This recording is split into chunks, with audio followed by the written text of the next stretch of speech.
Alors, le deuxième projet est porté par le professeur Stéphane Sizonenko, qui est médecin adjoint du service développement et croissance des hôpitaux universitaires de Genève.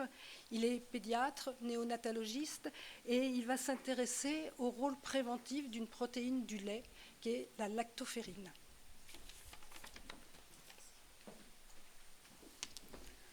Bonsoir à tous, merci beaucoup déjà du soutien de la Fondation pour ce projet. On va continuer dans le registre européen, même si la Suisse n'en fait pas tout à fait partie. Voilà, donc effectivement, je vais essayer de vous montrer pendant ces quelques minutes ce qu'on veut faire avec la lactoferrine pour traiter les lésions du cerveau en développement. Comme vous le savez, on l'a déjà bien entendu, la prématurité, le retard de croissance intra-utérin sont des facteurs de risque importants pour des troubles neurologiques majeurs de type paralysie cérébrale, mais également pour des troubles neurodéveloppement plus subtils, déficit d'attention, troubles scolaires, troubles des fonctions exécutives. Et ils sont également un facteur de risque pour des troubles psychiatriques à l'âge adulte.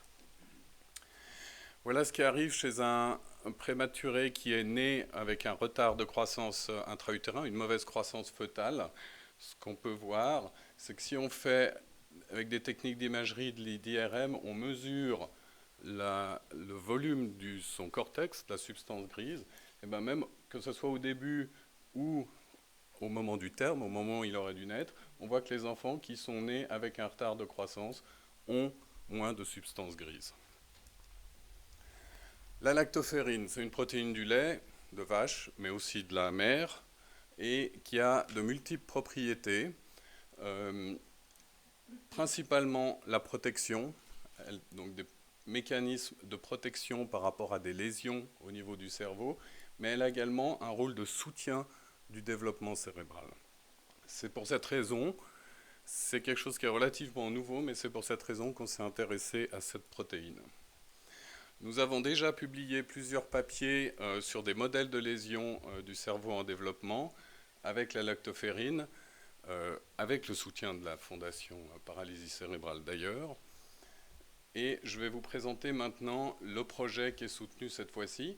Donc, le projet est plus spécifique sur les retards de croissance, donc les retards de croissance fœtale, et on veut tester la lactoferrine pour voir si elle protège le cerveau de ces enfants, en l'occurrence de ces rats nouveau-nés. Donc on veut tester la lactoferrine pour voir si elle protège le cerveau de ces rats nouveau-nés au niveau du volume cérébral, au niveau de la microstructure, toujours par des techniques d'imagerie, au niveau de la fonction, que ce soit fonction motrice ou cognitive, qu'on peut tester chez le rat, au niveau des mécanismes de protection, et bien entendu l'avantage du rat, c'est qu'on peut lui découper le cerveau et regarder plus spécifiquement à quoi il ressemble. Donc voici juste le déroulement de l'étude. Rapidement, on a 4 groupes. Le groupe contrôle, le groupe ce que j'appelle restriction, donc c'est comme ça qu'on va engendrer le retard de croissance. Le groupe restriction qui va recevoir de la lactoferrine et un groupe contrôle qui va aussi recevoir de la lactoferrine.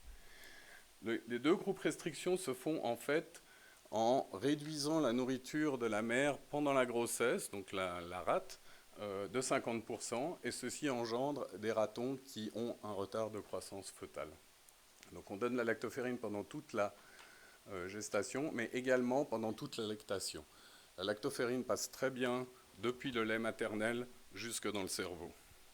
Et on va regarder à différents points, comme je vous ai dit, l'aspect du cerveau par des techniques d'imagerie, en neuropathologie, le comportement, et puis essayer de comprendre un petit peu comment la lactoferrine agit. Donc les résultats attendus, c'est que chez les rats avec retard de croissance dont les petits allaitent, avec un supplément de lactoferrine dans la nourriture de la maman, on va pouvoir leur protéger le cerveau, améliorer leur fonction motrice et cognitive. Et puis, l'étape suivante, et c'est là probablement la plus difficile, c'est de passer chez l'humain pour traiter nos enfants qui sont retard de croissance ou prématurés à travers l'allaitement maternel et pour protéger leur cerveau et leur permettre un développement moteur et cognitif de qualité. Voilà, donc ces projets ont été soutenus par le Fonds national suisse et comme je l'ai dit tout à l'heure, principalement par la Fondation Paralysie cérébrale et je me suis aperçu que j'ai mis l'ancien logo. Merci beaucoup de votre soutien et merci de votre attention.